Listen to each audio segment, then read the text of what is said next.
Well, we're here today at the Museum of RAF Firefighting, and I'm with Steve Shirley, the originator and chairman of the museum. Steve, you're standing in front of a steam engine.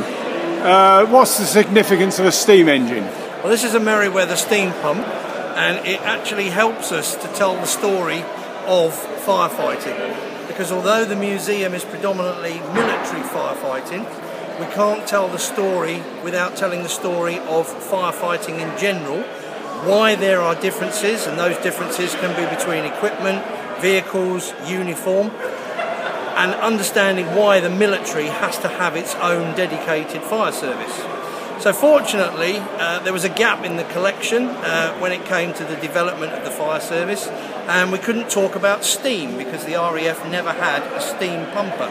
So our friends at the Greater Manchester Fire Museum very kindly loaned us this Merryweather steam pumper so we can tell the story in its entirety. And what we're trying to focus on is not only the civilian fire service, but as I said before, the military fire service. And that lends us nicely to this rather excellent example of a Thornycroft DP1 from the 1950s. And this vehicle was a crash tender. It's slightly unusual in the fact that it doesn't have a monitor on the roof, and we'll explain later on in the video why we have a monitor on a crash vehicle, and that's the biggest difference between the two. We can also see an example of early firefighting kit. This would only be worn by the RAF Fire Service for aircraft crash rescue, and the suit is made of wool. There was no such thing as 100% firefighting fireproof suit. So the suit is designed to protect you from radiated heat. It's made of wool, and there's a lovely expression in our technical manual which says you've reached the limits of protection when there is a smell of burning and a sense of uncomfortable warmth. Basically, you're on fire. That's the time to get out. Just a little bit about yourself, Steve, as we walk up a bit. Yep. You served in the RAF, and I think you were a warrant officer, weren't you? Yes, I finished as a warrant officer. I've just retired after 36.5 years. I finished as the station fire officer at RAF Waddington. So this is, or was, the day job, and now in my retirement I'm hoping to fully develop the museum as a tourist attraction. Now, we're at Scunthorpe. It's a place called Billet Lane, isn't it? And am I right in saying that this really got going in Manston? Yes, well actually the collection first started in Scampton, and I was given a building and a garage for one vehicle, and then I developed a small museum at Scampton, and then the RAF had a habit of spoiling my plans, and they posted me to Manston as an instructor. Rather than leave my collection at Scampton, I decided to take it with me to Manston, and I developed the museum at Manston. And then by a strange quirk of fate, many years later, I arrived back at Scampton and transferred the museum back to Scampton. Sadly, we've had two moves since then. We had to move to Gainsborough when the RAF could no longer accommodate us, and then we lost our home at Gainsborough and we moved into Scunthorpe nearly a year ago. What's this appliance behind you then? Now this is a big thing, isn't it? Yes, this is a Bedford Mountain 4x4, and this is unusual in the fact that it's specifically designed to fight fires in surface-to-air missiles. And right up until the 1990s we had such missiles pointing out to the North Sea, and this was an example that carried an awful lot of water, because the water was used to fight fires in these missiles. And the grill on the front actually was to protect the crew should the missile explode whilst they were firefighting. Right. Now, you're a man of Kent or a Kentish man? Well, originally I'm a Londoner. My family moved to Kent and I was brought up in Kent. And then obviously while I've been in the services, I've moved around all over the country and to a certain extent around the world. I personally don't think I have an accent, but obviously you've picked up on that one. Well, of course, I'm from the county next door in Surrey. Ah, there we go then, there we go. You say you abroad. Where did you go abroad? In the Far East? I've served in the Falkland Islands, I've served in Germany, and I've served in Iraq as well. Oh, Iraq. Yes, and I've had detachments to Sardinia as well. What was Iraq like? Iraq was quite horrendous. A 4-month tour. I was stationed at Basra International Airport. 400 rocket attacks on the actual station. So as the station fire officer, you can imagine myself and my crews were kept very busy. Now, there's plenty of machines here. There's also, I mean, I look at all different types, colours, whites. I can see a green one up there. We'll probably get up there in a minute or two. So how many, you know, not only appliances, but all types of exhibits are there in here? Well, we have 52 full-size fire appliances on display, together with a number of hand pumps and carts, extinguishers, etc. And the museum itself actually consists of over 20,000 exhibits. 20,000? 20,000. And those 20,000 exhibits are currently stored away in boxes, because at the moment we can only open in a limited capacity as a storage facility. There's all sorts of planning regulations, etc., that we have to meet in order to become a museum, and that's what we're doing in conjunction with North Lincolnshire Council. So there's talk of you moving here, or hopefully not moving here. What's the position on that one? Well, we signed a lease for 1 year. When the council gave us this building, it was only supposed to be as a temporary fix while they found us a permanent home for the museum. As you can see, if you're looking around, the building itself is absolutely magnificent. So we as a whole, and I include all my 40 volunteers, we as a whole want to try and stay in this building, because it literally provides everything that we need to develop a first-class tourist attraction. And in actual fact, without being boasting too much, we have the potential really to become the National Fire Museum of the country. And certainly this is the largest collection of fire memorabilia in the country on public display, and we probably have the largest collection of ex-military fire engines in the world.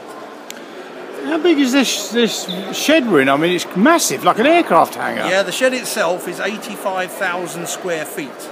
So the average World War II aircraft hangar is about 66,000 square feet. So it has everything we need. The climate inside the hangar is perfect. It's got a polished concrete floor. We've got LED lighting, which enables us to display the vehicles to their best ability. And it really is magnificent. It's all on one level. The facilities for our visitors are unparalleled, to be honest with you. And as you can see today, this is one of our 6 scheduled storage facility open days today, and we're already absolutely packed. It's our most successful day ever. Now, having been in the fire brigade, of course, everybody thinks a fire engine is red. We see here, looks like a RL EFS vehicle, and it's sort of lime green. That's a different. I don't think I've ever seen one lime green. Well, this is the only example of its type. So it started life as a Bedford RL, you're quite correct, Bedford RL Green Goddess, as it's more commonly known. And TNT, the storage parcel people, they had the job of looking after all of the Green Goddesses for the Home Office. And while they were doing that, they decided to try and develop a concept vehicle that would take the Green Goddess into another 20 years worth of service. So they took a standard 1956 Goddess, put a new engine, new gearbox, new locker layout, new electrics, striking new paint job, and really they future-proofed the vehicle. Sadly, due to costs, the government scrapped the project because it was estimated to cost around £20,000 to produce this prototype. The Home Office had 3,500 Green Goddesses in storage at the time, and so it was just too expensive. All right. Now, mostly, I've walked round, and most of the vehicles are military vehicles, but there's a vehicle here that interests me. Of course, this is, or there's a couple here actually. There's a, looks like, is that an F12 down there? Yes, that's a Royal Navy. Down the bottom. Yeah, Royal Navy Dennis F12. And also a Dennis here. I'm not sure of the model number. Right, this is a Dennis F109. Right. And actually, by having the two vehicles side by side, you've almost got the complete development of the wheeled escape carrier. Yeah. Because we have wheeled escapes dating back to 1879, and they would originally have literally been pushed by hand through the streets to an emergency. They then developed obviously horse-drawn machines that could carry the ladders, then ultimately motorised fire engines. And if you can see here, from 1956 we have the F12 to the late 1980s where we have the Dennis F109. Yeah. Now this is good. This has a certain amount of fame to it, doesn't it? Yes. This particular vehicle appeared in an episode of The Bill, and it also appeared in London's Burning as well. How many times did it go in London's Burning? It was for one big scene where there were multiple pumps to go to an oil refinery fire. Ah. So you've got to have a good eye to spot it on the footage. Let's talk a little about the F12 then, because we have in the Surrey Fire Brigade, or Surrey Fire Brigade, we have an X F12. It's got a number plate 1AMX. Yes, I know it. Yeah. You know it. Well, tell the people who are going to watch this about an F12, because they're special machines. Well, the F12 is the standard machine that you would have seen on the streets of any town in this country. They were coach built by Dennis, and this particular example is one of only two that were produced specifically for the Royal Navy, but they were shipped all over the world. This particular vehicle served at the Royal Naval Ammunition Depot at Broughton Moor in Cumbria, and when it was with the Royal Navy it wouldn't have carried a street escape. But I must admit, an F12 without an escape ladder doesn't look quite right. So a little bit of poetic licence.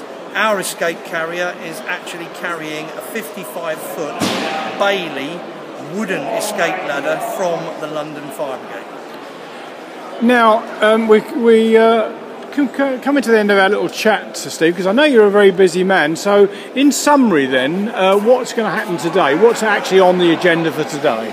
Well, we've got our storage facility open day, so we're only showing everybody our vehicles in particular. But we're being supported by the local authority fire brigade, who've sent two on-call machines. We also have an operational display of one of our crash tenders outside. But as a little bit of diversity for the public, we've got a steam traction engine here today and a Classic Car Club. Because the whole idea is we're trying to generate a resource that can be used by the whole community for a good day out, whilst also delivering a very important historical and safety message. Well, all I can say is there's lots of people here enjoying themselves, and Steve, it's been a pleasure meeting you as the original founder of this museum, and I can only wish you all success in the future if you have to find a new venue, but the continuation of the museum as it stands is a wonderful museum, and thank you for taking time out to be with me today. Thank you very much.